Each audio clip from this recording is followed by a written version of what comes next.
जे 2025 खत्म हो चुका है, आंसर कीज भी आ चुकी हैं, लोग अपने मार्क्स कैलकुलेट कर रहे हैं, लोग शिफ्ट्स की एनालिसिस कर रहे हैं, डिटेल्ड इधर उधर स्ट्रैटेजीज आपको देखने को मिल रही होंगी। लेकिन मेरी वीडियो आज है 2025 के बाद 2026 और उससे भी छोटे कोई लोग। क्या बोला तूने? छोटे लोग मतलब जो थोड़ी सा यंगर है।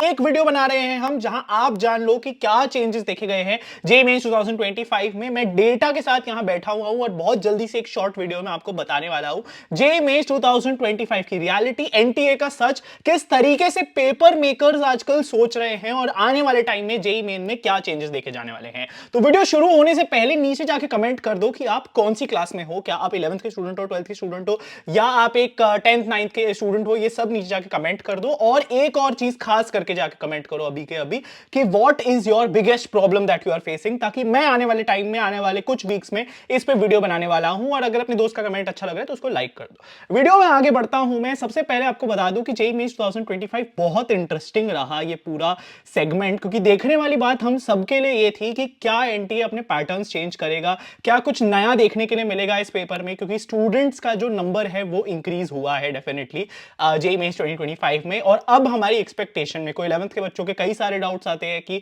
भैया क्या ये कंपटीशन बढ़ता ही रहेगा, तो ऐसा तो कुछ नहीं है और ऐसा हम कह भी नहीं सकते यार किसको जेईई सडनली पसंद आने लग जाए, कितने बच्चों को, ये तो वक्त ही बताएगा। लेकिन जेईई मेन में हमें क्या देखने को मिला, सबसे पहली चीज शिफ्ट्स में एज यूजुअल वैरायटी काफी ज्यादा रही है। कई शिफ्ट्स आसान आई, कई शिफ्ट डिफिकल्ट आए। अगर कोई 25 वाले बच्चे इसको देख रहे हैं तो नीचे कमेंट्स में आप बता सकते हो कि आपका शिफ्ट आपको कैसा लगा और आप कितने मार्क्स एक्सपेक्ट कर रहे हो। बट शिफ्ट्स में variety, maths is the king and students का नंबर गॉन अप, ये सबसे पहली जनरल चीजें हमने नोटिस करने में मिली। अब शिफ्ट की वैरायटी आपके टाइम पे भी होने वाली है। जितने नंबर ऑफ शिफ्ट्स जेईई आजकल बना रहा है और जेईई मेंस में होती है, आपको आसान शिफ्ट भी आ सकता है, आपको डिफिकल्ट शिफ्ट भी आ सकता है। आपकी प्रेपरेशन दोनों साइड के लिए तैयार होनी चाहिए। कौन से सब्जेक्ट कितनी परसेंटेज क्या कुछ है ये मैं आने वाले पॉइंट्स में डिस्कस करूंगा, लेकिन आपको रियलाइज ये करना है that you have to be prepared for all outcomes.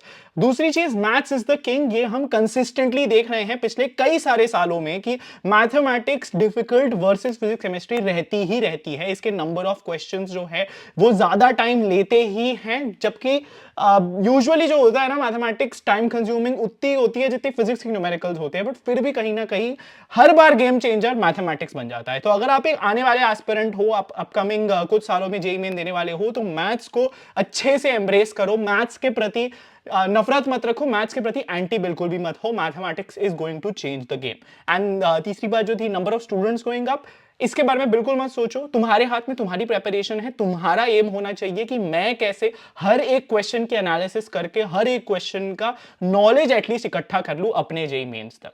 ठीक है, अगर आप यहां तक आ गए हो, आई एम श्योर आप में से बहुत सारे बच्चे वो हैं जो 10th की फाउंडेशन या अभी 11th में पढ़ रहे हैं, जेईई 26 के लिए पढ़ रहे हैं। और कई बार, एक दो तीन नहीं, बहुत सारे लोग मुझसे पूछते हैं कि क्या ऑनलाइन प्रेपरेशन ऑफलाइन प्रेपरेशन की जितनी अच्छी हो सकती है, और क्या टीचर्स हमें उतनी ही अटेंशन देते हैं जितनी ऑफलाइन में देते हैं। तो मैं बता दूं कि अगर एक छोटा बैच आपको, स्मॉल क्लास मिलती है अगर ऑनलाइन, तो उसमें one on one doubt and academic support, online and offline test, performance report and AI learning pathways, and ये सब कुछ आपको सिर्फ 99 रुपीज में मिल रहा है with a lot of experienced teachers. And ये 99 रुपीज में क्लास 10th और जेईई के प्रेप का पावर बैच है जो पीडब्ल्यू का है। इसमें क्लास 10th के फाउंडेशन बैचेस भी हैं और जेईई 2026 के भी बैचेस है। और ये सारे फीचर्स का आप बेनिफिट उठा सकते हो पढ़ाई को फन और इंटरैक्टिव वे में, ऑर्गेनाइज तरीके से एक्सपीरियंस टीचर्स के साथ नेक्स्ट लेवल पे ले जाने के लिए। और इसका एक डेमो सेशन है पावर बैच का एट ओनली 99 रुपीज, एंड आप इसमें एक्स्ट्रा डिस्काउंट के लिए ES25 कोड यूज करके एक्स्ट्रा डिस्काउंट भी पा सकते हो। सो गो, डिस्क्रिप्शन में आपको इसका लिंक मिल जाएगा। ऑर्गेनाइज तरीके से अपनी प्रेपरेशन को फॉर्मलाइज करते हुए हम आगे बढ़ेंगे। दूसरी चीज जो जेईई मेंस की चेंज हमें खास करके देखने को मिला है, ये है क्लास 12th का और 11th का ऑलमोस्ट इक्विवेलेंट वेटेज रहा है। खास करके अगर मैं फिजिक्स और केमिस्ट्री की बात करूं, तो जो लोग भी फोकस ज्यादा 11th पे कर रहे होते हैं या ज्यादा 12th पे करते हैं, यूजुअली हम यही देखते हैं कि क्लोजर टू द एग्जामिनेशन, क्योंकि बच्चा 12th में होता है। अब मेरे 26 के जितने भी एस्पिरेंट दोस्त यहाँ पे देख रहे हैं, वो सब 12th पे ज्यादा फोकस कर रहे होंगे और 11th की रिविजन को पीछे छोड़ रहे होंगे। मेरे भाई ये गलती मत करना, लास्ट में टाइम नहीं मिलने वाला है। हाथ में हाथ लेके चलना है आपको क्लास 11th और 12th की प्रेपरेशन को, बिकॉज वेटेज जो देखी गई है स्पेशली फिजिक्स और केमिस्ट्री में काफी सिमिलर देखी गई है। ट्वेल्थ में no doubt around 60% weightage twelfth की रही है, तो थोड़े ज्यादा क्वेश्चन हमें ट्वेल्थ को देखने को मिले हैं on an average, but this also has exceptions and आपको नहीं पता आपको कौन सा वाला शिफ्ट मिलने वाला है। इसीलिए trust me, I have seen this entire system for the past 5 years now and I have witnessed कि 11th और 12th में से कोई भी लीड ले सकता है। इनफैक्ट चैप्टर्स भी कभी भी कोई भी हायर वेटेज आपके अटेम्प्ट में आ सकते हैं, बट बॉटम लाइन इज कि 11th और 12th usually balance and equivalent weightage दी गई है, इसलिए दोनों को इक्वल इंपॉर्टेंस दो। नंबर 3, फिजिकल केमिस्ट्री की वेटेज हमने बढ़ती हुई देखी है 2025 में। केमिस्ट्री में यूजुअली इनके फेवरेट टॉपिक्स में से एक होता था, लेकिन इस बार फॉर द फर्स्ट टाइम हम एक्चुअली देख रहे हैं कि काफी सारे क्वेश्चंस, मतलब around 35%, which is more than 1/3 हमें फिजिकल केमिस्ट्री के देखने के लिए मिले हैं। दिस इज एक्सक्लूडिंग क्वेश्चंस जो ऑर्गेनिक और फिजिकल के मिक्स थे, जैसे बहुत सारे न्यूमेरिकल्स आपको ऐसे देखने को मिलेंगे, मल्टी कॉन्सेप्ट क्वेश्चंस आपको देखने को मिले हैं, जहां पे ऑर्गेनिक केमिस्ट्री और फिजिकल केमिस्ट्री के कॉन्सेप्ट को मिला के आपसे एक आंसर पूछा गया है।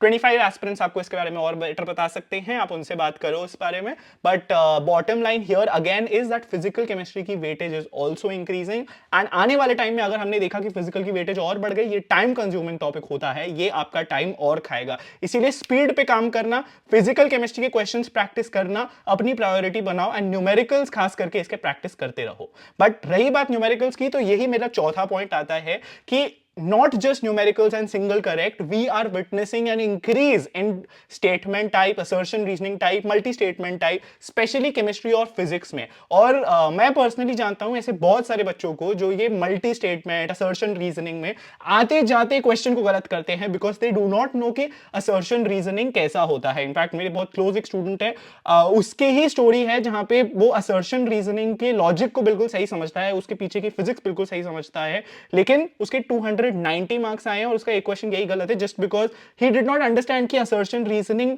में सॉल्व कैसे करते हैं। I not get into that, but the idea is you need to practice more JEE advance type questions also for JEE main. खास करके लेवल शायद आसान हो, लेकिन उस टाइप के क्वेश्चन में किस तरीके से सॉल्व करते हैं, ये सारी वैरायटी जेई मेन में भी आ रही है।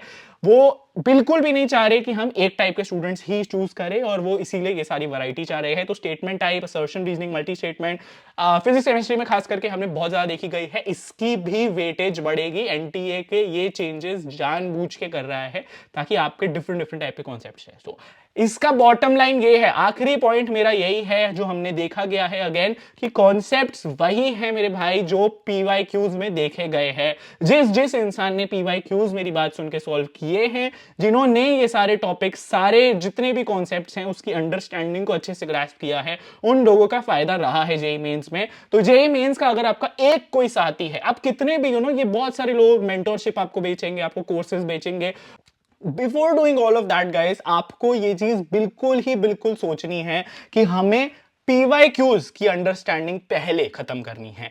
जब तक आपके पीवाईक्यूज नहीं हो रहे, आप ये एक्स्ट्रा मटेरियल्स, एक्स्ट्रा चीजें मत खरीदो। PYQs with full understanding solutions के साथ देखते हुए जिसने जेईई मेंस के लिए प्रिपेयर किया, वो बंदा आने वाले टाइम में जेईई मेंस में बहुत अच्छा स्कोर ले जाएगा। लेकिन ऑब्वियसली आप में से कई सारे लोगों का जेईई एडवांस भी एम होगा, तो आने वाली वीडियो जेईई एडवांस के बारे में होने वाली है। एंड जैसा मैंने कहा, लाइक कर देना वीडियो को एंड कमेंट में बता देना आपको किस चीज पे वीडियो चाहिए। That's it for today's video. Stay safe, stay healthy, keep preparing and subscribe करके जाना। बाय।